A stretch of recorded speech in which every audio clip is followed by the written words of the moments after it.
দলীয় চেয়ারপারসন খালেদা জিয়া নিঃশর্ত মুক্তির দাবিতে আজ সব সাংগঠনিক জেলায় সমাবেশ করবে বিএনপি। কর্মসূচি সফলে ব্যাপক প্রস্তুতি নিয়েছে দলটি।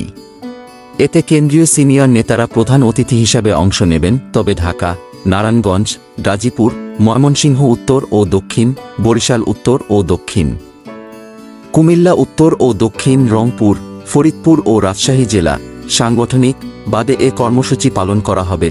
এসব জেলার কর্মসূচি ইতোমধ্যে মহানগরের সঙ্গে পালন করা হয়েছে। একই দাবিতে শনিবার ঢাকার নয়াপল্টনে ও সোমবার বাকি সব সাংগঠনিক মহানগরে সমাবেশ করে বিএনপি।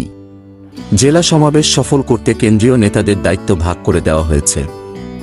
মানিকগঞ্জে প্রধান অতিথি হিসেবে থাকবেন স্থায়ী কমিটির সদস্য মির্জা আব্বাস, যশোরে গয়েশ্বর চন্দ্র রায়, বগুড়ায় নজরুল ইসলাম খান, মুন্সিগঞ্জে vice chairman advocate Joynal Abedin, কক্সবাজারে ভাইস চেয়ারম্যান বরকতুল্লাহ বুলু, লক্ষ্মীপুরে ভাইস চেয়ারম্যান আব্দুল আওয়াল মিন্টু, রাজবাড়ীতে চেয়ারপারসনের উপদেষ্টা জহিরুদ্দিন স্বপন, ঠাকুরগাঁওয়ে চেয়ারপারসনের উপদেষ্টা সৈয়দ মোয়াজ্জেম হোসেন আলাল, কিশোরগঞ্জে ভাইস চেয়ারম্যান আসাদুজ্জামান রিপন, টাঙ্গাইলে যুগ্ম মহাসচিব হাবিবুন্নবী খান সোহেল, নরসিংদীতে যুগ্ম মহাসচিব অ্যাডভোকেট আব্দুস সালাম আজাদ, জামালপুরে যুগ্ম মহাসচিব সৈয়দ এমরান সালেহ প্রিন্স, পঞ্চগড়ে প্রচার সম্পাদক সুলতান সালাউদ্দিন টুকু, বাগেরহাটে রকিবুল ইসলাম বকুল। একইভাবে বাকি জেলাগুলোতেও কেন্দ্রীয় সিনিয়র নেতারা প্রধান অতিথি হিসেবে উপস্থিত থাকবেন।